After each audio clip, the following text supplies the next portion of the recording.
welcome to Trivial Tuesday. Today, skin. I'm the definitive expert on skin because I've owned it for 56 years. No. Okay, we're going to go through, because when you look at the different diseases and the different common problems, what if there was just like one solution? Okay, what if there was just one problem? Now, you're going to see a number of different skin problems. I mean, asthma or acne, eczema, rosacea, hives, shingles, psoriasis, cold sores, plant rashes, skin tags, athlete's foot, moles. I mean, warts, dermatitis, skin cancer. All of these are conditions, but then it gets worse because you've got autoimmune disorders of the skin. Okay, scleroderma, psoriasis, dermatomyositis, epidermolysis. You know, it just gets going on and on. But also, what are life-threatening skin diseases? And P. vulgaris, toxic epidermal necrolysis, Stevens-Johnson syndrome. You can get this from taking Motrin. I love this. Drug rash with eosinophilia and systemic symptoms, toxic shock syndrome. And these are life-threatening skin issues. Now, when you look at, there's over 3,000 different skin issues. So in our culture today, what you're looking for a doctor that's an expert that looks at your problem and categorizes that and says, wow, you have skin disorder number 2,323. Is that different than skin disease 2,324? Do you know what I mean? I mean, why are there so many? Like if we had 5 people with high blood pressure, would they have all the same cause? If we had 5 people with eczema, is it the same cause? Okay, so let's look at it a little bit different. Now, and I love this. In addition to many general terms such as eczema or dermatitis, they are ambiguous in their diagnostic intent because they may encompass a diverse array of pathologies and may be differently interpreted by various specialists. Does that mean those 3,000 diagnoses are different from different people, different doctors? That it's not really based in science, they're basing it on guesswork? Now, this is extremely common in our environment. Now, we're designed to live on this planet. We're designed to be here. Okay, we've been around for thousands of years. There's certain cultures, Aboriginal cultures, that have no word for acne. They never had it. People that have natural, organic, native diets, they've never had skin disorders. So why is it so prevalent? And now, they talk about prevalence and estimates, passing obesity, high blood pressure, cancer.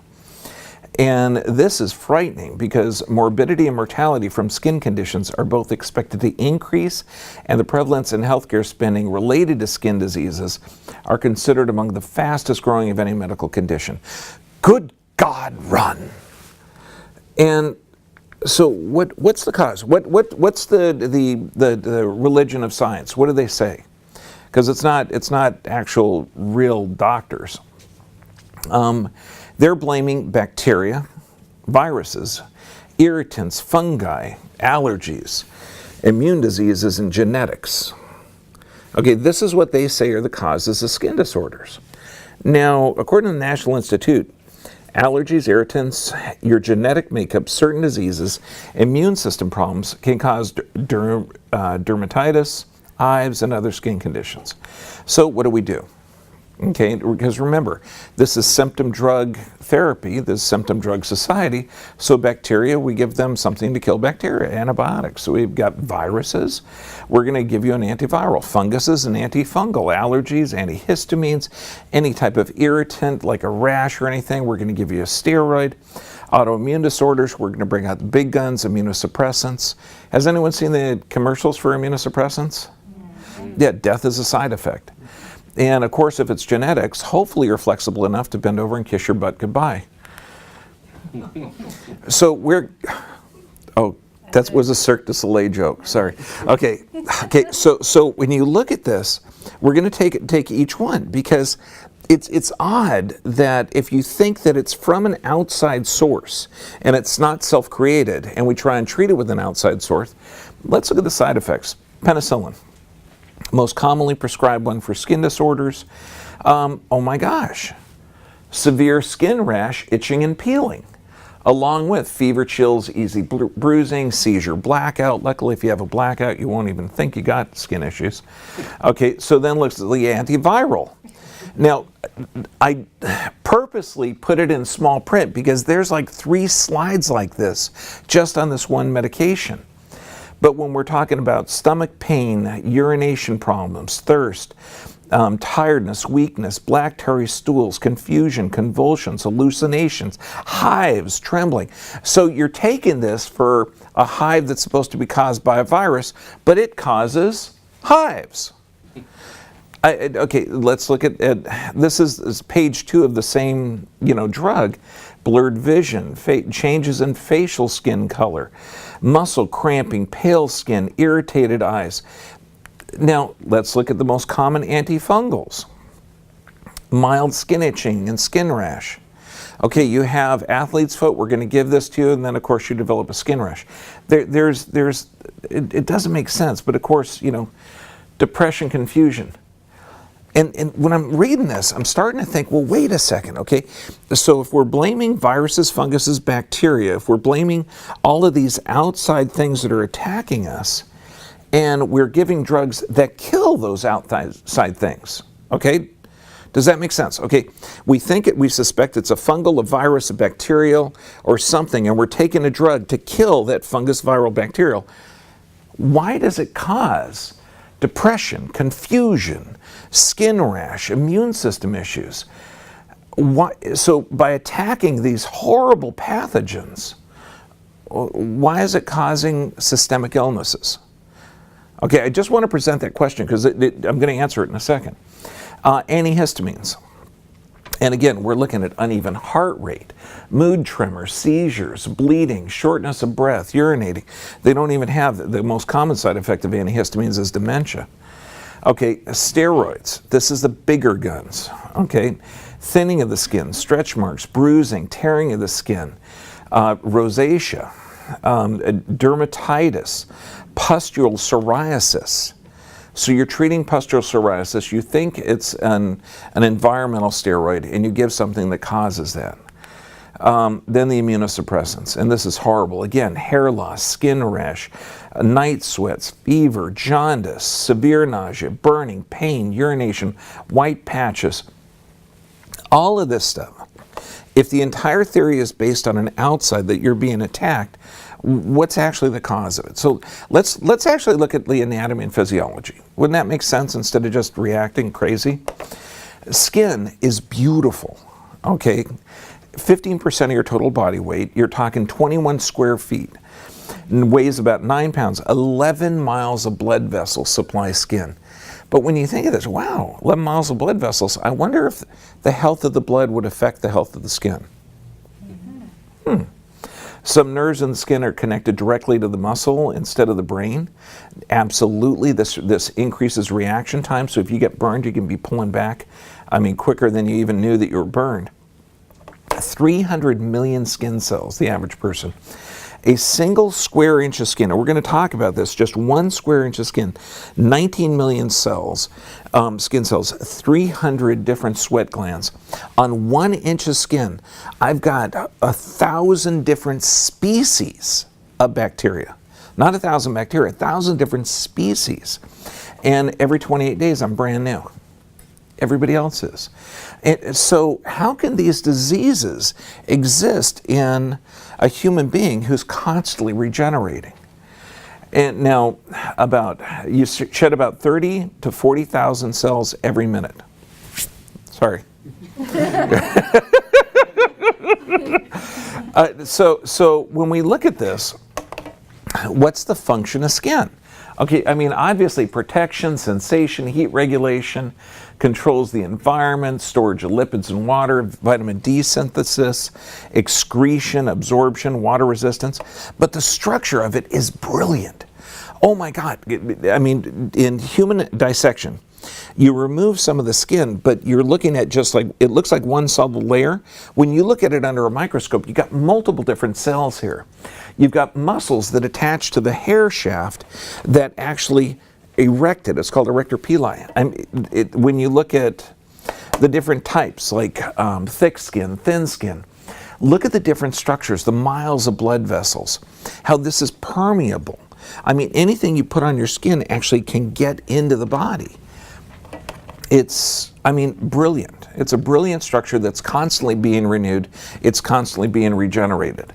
And it seems almost impossible for some type of disease to develop in something that's continually being renewed, doesn't it? Now, 1,000 species of bacteria, 19 different bacteria family or phyla, and have been found on the human skin. 1 square inch of skin, 50 million bacteria. Just 1 square inch.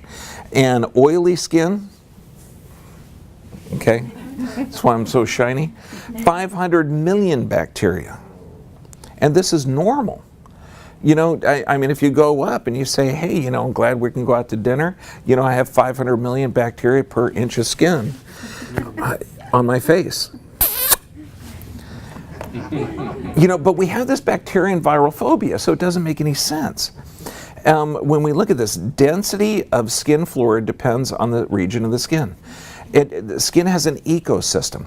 You figure when we were talking about candida and yeast and funguses, we know that that feeds bacteria. It also keeps other viruses in check. So it's absolutely essential for what we do. Now, each microorganism, so we're going to talk about the microbiota, like the microflora, like when we talk about the gut flora, how it's super healthy, knowing that there's so many bacteria and there's so many viruses and funguses and everything on your skin, doesn't it make sense that any disruption of that ecosystem, an ecosystem, like if we go down to the Amazon, what could we do to that ecosystem to make it better? What, remove the people? Okay, good idea. That's not an option. Okay, so when you look at it, we do have an ecosystem, and so if we look at the harmony in there, so wouldn't it make sense that the 3,000 different diseases? Sorry, you should get earmuffs. Okay, if the 3,000 different diseases are just a disruption of that ecosystem, doesn't that make more sense? Now, when there's a balance, okay, and this is kind of cool, disinfected skin surfaces get recolonized from bacteria in deeper areas, hair follicle, gut, urogenital openings. So if you happen to get exposed to something that kills the bacteria, okay, it's going to repopulate. It's going to, because that bacteria has to go over and spread and protect you. When the balance is disturbed, there can be an overgrowth of fungus and other infections, especially funguses. And sunlight, water, air, I mean, all this are vital. And I love this. When you look at this, the microbiota, the skin is the largest organ colonized by a diverse milieu of microorganisms, most of which are harmless and even beneficial to the host. The cutaneous, innate, and adaptive immune system responses can modulate the skin microbiota, but the microbiota also function in educating the immune system. Am I the only one that has goosebumps right now? Because, I mean, think of this. The living creatures that are on your skin, that you have a symbiotic relationship, are vital to your immune system. They actually communicate what's outside in. I mean, with so many slides, I would have liked to have had in here that when you look at Nobel Prize winners, they say your DNA is 50% viral. We have such an intimate relationship with this. The symbiotic microorganism occupy a wide range of skin niches and protect against invasion by more pathogenic or harmful microorganisms. Now, if you get a chance to go on the cruise with us, because we're going every year, when you walk onto the ship, they have a well-meaning person with a big thing of Purell, okay? You know, because everybody's got to get rid of that bacteria. So there's, you know, and if you walk by and say, no, thanks, I'm good, man, okay, back off, okay, they get violent. They go, no, you got to have this. You got to protect yourself from germs and diseases. And, you know, if you went in and say, no, man, my microbiota are fine. I'm adapting to this environment. I need them for my immune system. Have to be an idiot to wipe them off. What are you doing? And then every time you go into a restaurant, every time, right, Michael? Every restaurant. And if they go, sir, come here, you got to have your, it's like, dude, mellow out. And so what we ended up doing after you know, you get yelled at a few times, You go up to them and you go, no, just wash my hands, back off. And they let you go. So, lying to them is okay. Okay, this one, Staphylococcus epidermidis. This is so beneficial.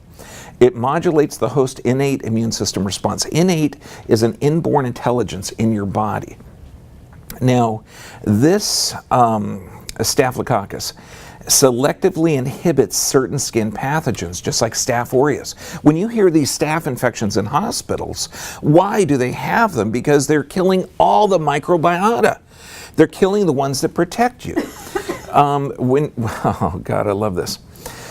Recent studies demonstrate the commensal-induced TLR signaling may be necessary for cell survival and repair during infection. Staph epidermidis can inhibit skin inflammation through the TLR and TLR3 mediated cross mechanisms. If you look at this, triggers keratinocytes expression of AMPs. And I mean, it's part of the immune system response. Our microbiota, our microflora, if you wipe it out, if you kill it, if you don't have healthy, you have a weakened immune system.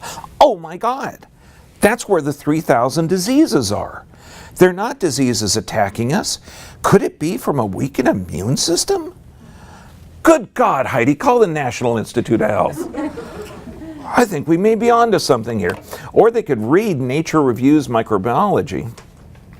Another outstanding question, whether indigenous skin microorganisms may provide some benefit to those and whether they are truly symbiotic or commensal.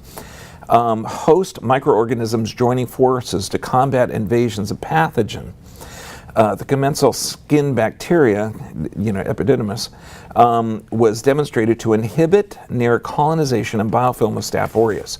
So this means those staph infections that are so evident may be caused by trying to prevent other bacteria. I love this. The possibility of the host and microorganisms evolving together. Oh, this is going to be a whole different world.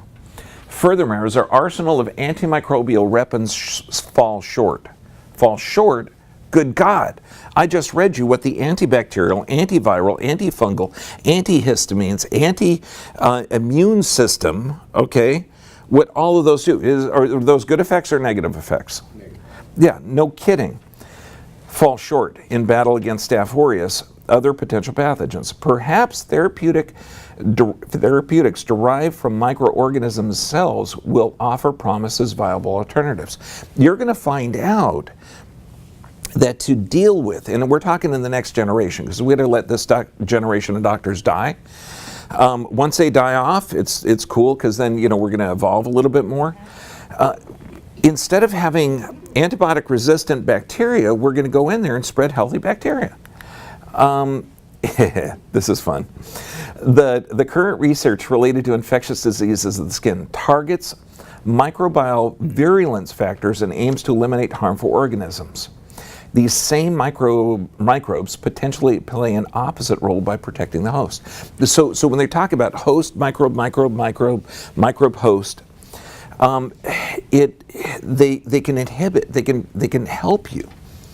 This one, overuse of antibiotic may disrupt the delicate balance of cutaneous microflora, leaving the skin susceptible to pathogens previously kept at bay. I mean, it's brilliant.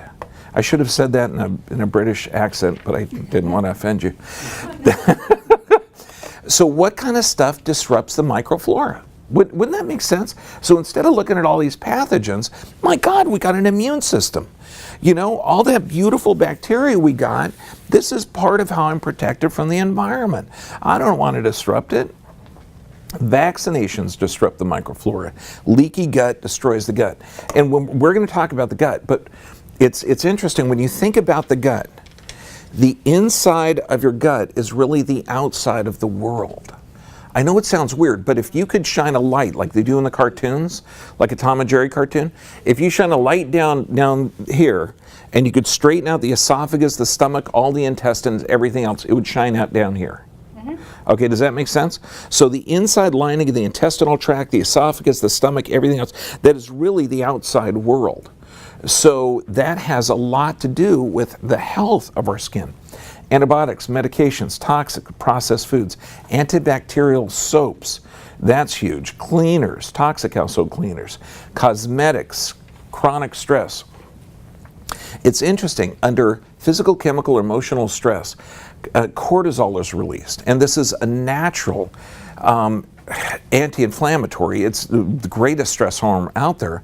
However, under chronic exposure, interferes with skin regeneration and healing. Of course it does. So what are the organs responsible for skin health? And you'll see this a lot in Chinese medicine, but this is just common sense. Liver, kidneys, adrenal, thyroid, large and small intestine. So does that mean that those 3,000 different diseases are not really separate diseases? Is that why that the doctors that are diagnosing these things have trouble communicating, because they're looking for something that doesn't exist? That this is an immune system response to environmental toxins. What if you take the deadliest drug in America? Okay, deadliest drug. Aspirin. Nope, Tylenol. Yeah, Tylenol. Do you know it's the leading cause of liver disease? Do you think that if you're popping a Tylenol because your doctor recommends it, it's gentler and safer on your stomach, it will kill you?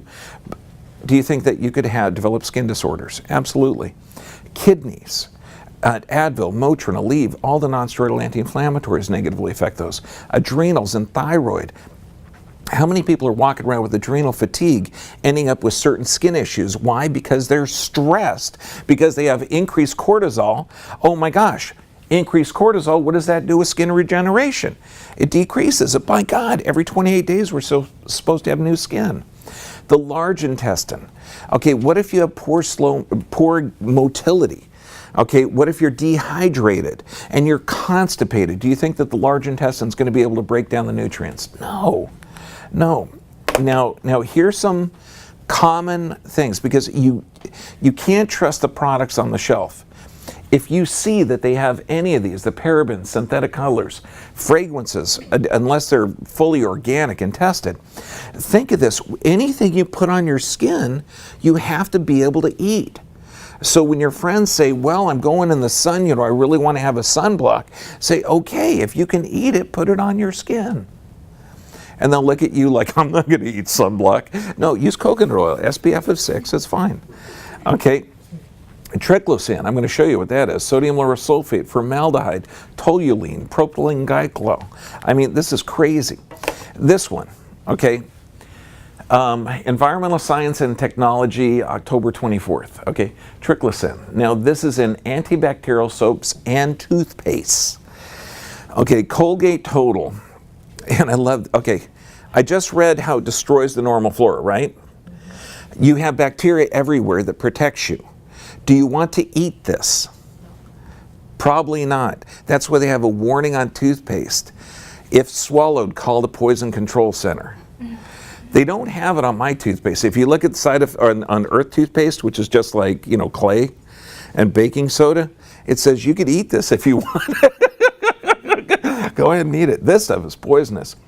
To fight harmful plaque germs, again, that germ phobia, which cause the most common oral health problems. Now this stuff bioaccumulates, contaminates in breast milk. It's an endocrine disruptor. This is going to disrupt hormones. This is going to cause menstrual problems. It's going to cause, breast cancers, prostate issues, horrible stuff. Alters the thyroid. If thyroid is altered, what happens to the adrenals? The adrenals go up. Then what happens to skin production? Incredible. Chlorine. Do you know when they first started to chlorinate water, there was a rash of appendicitis? Isn't that interesting? And there's so many other ways to clean water now. We use UV light. It's not needed anymore. And we're not even talking about fluoride. Most countries in the world don't poison their population with fluoride. But chlorine, you get it through showering, so you have to filter it. Remember, anything you put on your skin gets in your bloodstream. And this stuff is toxic. It's actually toxic to the microbiota of your skin. So anything you put on there is bad. So what's the solution? Knowing that the inside of our body is equal to the outside, we got to optimize our gut flora. healthy fats, fermented foods to get the bacteria up, juiced vegetables, blend fruits, raw dairy, dark green leafy vegetables, basic of skin health. Eat these, saute them. Kale, dandelion greens, broccoli. I mean, it's so important. Who doesn't want to dive in this bowl of berries? I mean, just, oh God. Okay, and I mean, antioxidants. Why? Because we're exposed to a bunch of free radicals. Healthy fats, omega-3s, coconut oil, olive oil, grass-fed butter. And then when you look at this, because we've got to develop that healthy bacteria in our system, we have to eat bacteria-containing foods. So if you go to the standard grocery store that has the jar of sauerkraut on the shelf, it's already been pasteurized and killed. Okay, you got to go to like a health food store that has it refrigerated. Or if you're really sharp, you'll go buy Smart and Final, get a bunch of quart jars, chop it up, shove it in there, put it on the counter for a week, and then you got your own fermented stuff. Carotenoids, carrots, sweet potatoes, kale, spinach, astaxanthin from algae. I mean, all of these things are phenomenal. And then what can you do from the outside? The outside, shea butter, coconut butter, virgin coconut oil, jojoba, palm oil, murmur butter. Yeah, we're at an event, and a guy was public speaking that had a few drinks this past weekend. Oh my God, it was so funny. But he could say this, Claire. Okay. Aloe vera juice, palm oil. Okay, so you know what to do, but let's actually look at what you can do. Say, look, okay, yeah, great talk. Okay, I got friggin' acne. What do I do? Eczema, psoriasis, skin cancer. Let's actually look at what the science says. Acne may respond favorably to probiotics due to their involvement in normalizing the gut-brain-skin axis. Wow. So the 3,000 different diseases, does a dermatologist go in there and say, my God, you've got a screwed up flora. We got to help that gut. Okay, and plant extracts. And this is the cool part. This is where you're going to start to put bacteria, or how do they word this? Prebiotics, not probiotics, prebiotics. So it creates a normal, healthy environment to attract the healthy microbiota that you have in your skin and in your environment. Found several plant extracts, ginseng, blackcurrant, which inhibit inflammation-causing bacterium, which is the Bacterium acnes, but do not affect the beneficial species of Staphylococci. After 3 weeks, the microflora of 91% of the volunteers had been rebalanced in this way. The prebiotic substances have the potential to provide a gentle and sustainable alternative to undirected antibacterial ingredients. Okay, I read a lot of stuff, and occasionally you get this, ow, my mind just hurt. Prebiotic substances. So we're looking at this, my God, you have a rash. That is not a rash. That is decreased microbiota. You have a screwed up flora. You got a screwed up gut. We got to heal your skin from the inside out. Okay, so now what we're going to do, I'm going to rinse some berry juice on you to attract the normal bacteria that should be there, and that's going to wipe out the rash. I just translated this. Yeah, lactobacillus, okay, in kids. Atopic eczema dermatitis syndrome. It's called AIDS. Associated with a substantial clinical improvement of taking healthy probiotics. International Journal of Cancer. I love this. Impairment of the intestinal mucosal barrier appears to be involved in pathogenesis of atopic dermatitis. How many dermatologists are out there saying, my God, you got dermatomyositis, you got dermatitis. We have to look at your gut flora. We got to look at your intestinal barrier. Because remember, think of the Tom and Jerry cartoon. Do they still have Tom and Jerry cartoons? Okay. Any cartoon that they have where they shine a flashlight down a cat's throat and you see it coming out the butt, okay, that's the outside of the world. So if your inside, your intestinal mucosa is healthy, that means your skin's healthy. I mean, it's just brilliant. Psoriasis and atopic dermatitis, AD, are chronic inflammatory skin disease which are negatively influence the quality of life. In the last year, several evidence highlighted the pivotal role of skin bacteria in the worsening symptoms of AD and psoriasis. Significant differences between the skin microbiota of psoriatic individuals and healthy and AD subjects were observed. It doesn't exist, the psoriasis and atopic dermatitis. And this is apologies to everybody that's been told that you have this and you have to use skin creams and you got to take the steroids and good God, we got to get you some antibiotics and we got to get you on the antivirals. Have you ever heard of that scenario? It's insane. Instead of saying, my God, let's rub some berry juice on you and attract some normal bacteria. You know, high levels consumption of fermented foods. So what are they doing? If you got psoriasis, atopic dermatitis, all those skin disorders, fermented foods to heal the body from the inside out. Interestingly, the consumption of coffee, chocolate, and ice cream was significantly negatively associated with the prevalence of AD. So this means you take it in and it helps you. Now, coffee intake appears to exert a moderate protective effect against basal cell cancer development. You have skin cancer, and you know, I mean, this is going to be, organic coffee would be better. We don't want to have, you know, the toxins or poisons or, you know, pesticides in it. Increasing caffeine intake and caffeinated coffee consumption is associated with decreased risk of cutaneous malignant melanomas. No, say it with me. Wow! I even like coffee, so this is cool. Okay, vitamin A, acne and atopic dermatitis. So, you know, what do? Vitamin A, vitamin E. Plasma levels have an important role in the pathogenesis of acne. Studies suggest vitamin E can improve symptoms and quality of life. Vitamin E has no side effects. Oh, what were the side effects of the antifungals, antivirals, anti-life drugs? Yeah. Supplementation with antioxidants, vitamin E, selenium, could be feasible for the management of patients with severe forms of psoriasis. No kidding. Calcium, vitamin D, and vitamin A have a therapeutic role in such diseases as rosacea, psoriasis by influencing the innate antibiotic and immune modulator calcitonin. When you look at this, innate is an inborn intelligence in the body. We're going to talk about this next month, but there's an intelligence in your body. So think of this. When you see redness, scratching, rashes, all this stuff, that is an intelligent response by the body. It's not an unintelligent. The body never does anything unintelligent. Vitamin A, liver, carrots, and, you know, or of course organic liver, sweet potatoes, kale, broccoli, squash. Who doesn't want to cut up a little bit of this, put it in, you know, a pan with a little bit of coconut oil? Oh my God.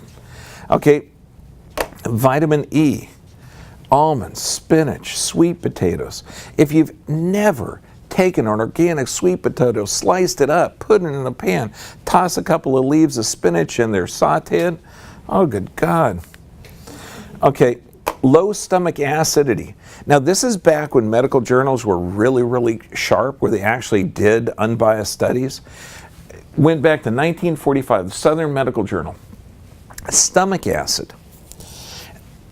90% of vitiligo patients had low stomach acid.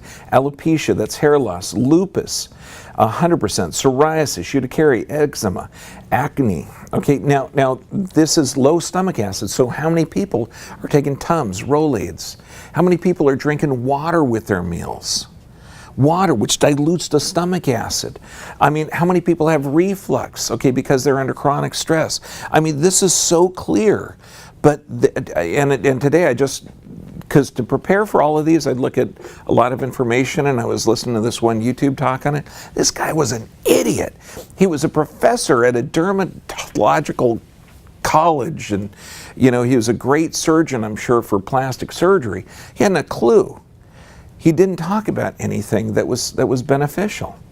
So if you do have low stomach acid because of environmental toxins, bentane hydrochloric acid is actually good, but only use it for a short period of time, no greater than 30 days. Subjects with atopic eczema, acne vulgaris, seborrheic dermatitis, rosacea improve following sunlight. Guess what this idiot dermatologist said? Stay away from sunlight. It's really bad. Yeah, unless he actually was able to read, then he'd find out. From Photodermatology Journal. Vitamin D plays an important role in the immune system, and its deficiency has been implicated in various skin diseases, such as atopic dermatitis and psoriasis. I mean, the ability to read enhances your knowledge so much. I wish you could go back to school. Is my sarcasm showing? Because I don't want to be too mean, but I figure if you're in the business to help people, you should freaking study. That was me kicking him in the testicles. Okay, so vitamin D deficiency. Yeah, he really pissed me off today. Asthma, rhinitis, atopic dermatitis, food allergies all help with vitamin D. Increased UVA exposure, that means inside light. No, honey, don't go outside. It's sunny out there, okay, is bad for you. Getting outside may be responsible for, or staying inside, low levels of light increases melanoma. Okay, UVB exposure, the best way, because at this time of the year in the northern hemisphere, we have low levels of light. You got to supplement. I mean, typically 3,000 units for every 100 pounds, but we got to. And when we look at this, vitamin D and K2 work in harmony together. So again, we're talking about the fermented foods along with direct sunlight or supplements. And I love this. Journal of Drugs and Dermatology. Today there is growing scientific evidence that suggests curcumin, this is turmeric, chronic pain, inflammatory dermatosis, acceleration of wound closure, skin infections, as well as cosmetic ailments such as depigmentation. It has a protective role against pollutants and cytotoxic agents. Topical administration of curcumin can directly deliver it to affected tissue, making it useful in treated skin-related disorders. Yes, you have a skin inflammatory disease. I'm going to sprinkle a little turmeric on you. It just makes sense. It's not poisonous. Oh my God. But again, in order to get this information, you have to have the ability to read. In yellow. I tried to make it bright. Okay. Turmeric, anti-inflammatory, antimicrobial, antitoxic, anti-neoplastic. Anti-neoplastic means it kills cancer. Variety of dermatological diseases, acne, alopecia, atopic dermatitis, phototagging. I mean, this is like everything. So, I mean, boiling it down, if you look at the skin as expressing nutrient deficiencies or toxicities, that's it. There's not 3,000 diseases. There's going to be a poisoning or a loss of the gut flora, vitamin A deficiencies, vitamin C deficiencies, zinc, essential fatty acids, B deficiencies, dark circles, that's going to be mineral deficiencies, which is also low stomach acid, pellagra, okay, which is niacin deficiencies. I mean, we just had a patient's uncle who was in deep trouble for problems with low sodium. And it's because the low salt diets. It's just insane. When we put up the 5 keys for healing, imagine if skin disorders were there because of deficiency and toxicity. You need to get your nervous system checked, because if you're in a sympathetic dominant state, you're going to have low stomach acid. What does that do to skin? Okay, if you're in a stress state, what does that do to cortisol levels? Starts with the nervous system. Exercise to detox your body. Hopefully you're exercising outside where the sun is. Okay, proper nutrition. I wish I could play that just for shits and giggles, because you would be driven crazy by this guy. Proper nutrition. It means a man makes it, you don't eat. It's got to be organic. Sufficient rest. Why? Because that helps the immune system. That's what the skin disorders are from. And prayer and meditation, does that help your immune system? Yeah. And then for the internet trolls and those who are interested, who have the ability to read, reference. Bam! Now, any questions? Yes, ma'am. Could you put the turmeric, the powdered turmeric, like in your coconut oil Yeah. and spread it on your skin? Absolutely. Good. Yeah, there's so many good things that you can do with certain spices. One of them, don't do this if you have a cut. You put, what's the red spice? Cayenne. Cayenne pepper with coconut. Incredible. It rushes blood to the area. Phenomenal for helping like bursitis and things. But yep, you can do it right on. Yes, ma'am. I have a family member who insists that the reason why he developed acne, because he didn't have it before and it wasn't in his family, was because he was trying to help his mom out, changing out the fluids in her car, and didn't know to wait until the heat died down to, unscrew where the coolant is. Mm-hmm. And something splashed up in his face and burnt his whole face and neck. And after that incident, he developed acne, and he still has it to this day at 37 years old, whereas nobody else did. And he's like, I can't do anything to get rid of this. Nothing else has helped. What's going on? He's done clay masks and detoxing and tried to step up his nutrition, but nothing seems to work. One of the best things is to go back, realize that it's because you can actually have burns and it can damage those multiple layers. So if you're missing the oils of the skin, okay, like the sebaceous glands, if you're missing the body's ability to detox, if that actually closes the pores, absolutely that can negatively affect you. But rebuild his skin flora, rebuild his gut flora, get the nerves that work there, correct. And it may do a lot more detoxing from the inside. Yeah, if he has major scar tissue, that could be really damaged. If he doesn't have major scar tissue, and this is a really cool trick too for old acne scars or just any bad cuts that you have, because remember, your body is always regenerating. If you take a clear cotton cloth, just white cotton, no nothing on it, put filtered clear water on it, and no soap or anything else, you just scrub your face. Because what are you doing when you have scars on it? Okay, by rubbing it, you're getting rid of that top layer of cells. You're not going to be using soap that can disrupt the normal flora. By rubbing it really, really hard, you're going to be stimulating the blood flow. You're going to be stimulating macrophage activity. You're going to be starting to eliminate scar tissue. I mean, I used to have the coolest looking scar that went all the way down. You can still see it a little bit, but man, it looked awesome. But I did that and it, went away, which kind of decreased my character. But if you want a scar to go away, try it, because you really will see scar tissue go away. Just got to scrub real hard, change it, do it every day, and you're gonna see your body renew. You've supplemented your character in other ways. The scar looked cool though, it really did. Yes, sir. What did you say the connection between low stomach acid and nervous? Well, think of this, because the stomach and digestion is governed by part of the nervous system called rest, digest, and repair. That's the parasympathetic. The fight or flight, the thing that keeps you alive under stress, is the other half. And when one's active, the other one's not. So if you're physically stressed, like you're driving and you're frustrated with the traffic, or you're pissed off with thoughts of the game that's being played on TV, okay, you're going to be in a sympathetic dominant state, which means you're going to have low nerve supply going to the stomach. That means low stomach acid, everything else. This is why when people are upset, they say, oh man, got some indigestion. Yeah, because you're not focusing in on digesting the food, you're in a stress state. And so that'll create low stomach acid. But also, most common one is drinking water. Because when you smell food, you create an acid. And if you're drinking water with meals, you're diluting the acid. And the only reason that we're alive is because we're able to break those proteins to amino acids. And if we're decreasing the acid, we don't have available building products. Okay, we don't have the building products, man, we can't build healthy stuff, particularly skin. Because, I mean, every 28 days it's brand new. It requires a lot of materials. Oh, yeah, that's going to be fun. I actually got 2 talks next week that's really fun, so I don't need to kick butt on it.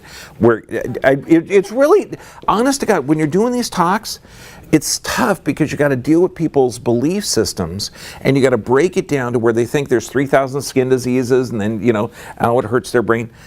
Next time, or next Tuesday, we're going to talk about how the body works.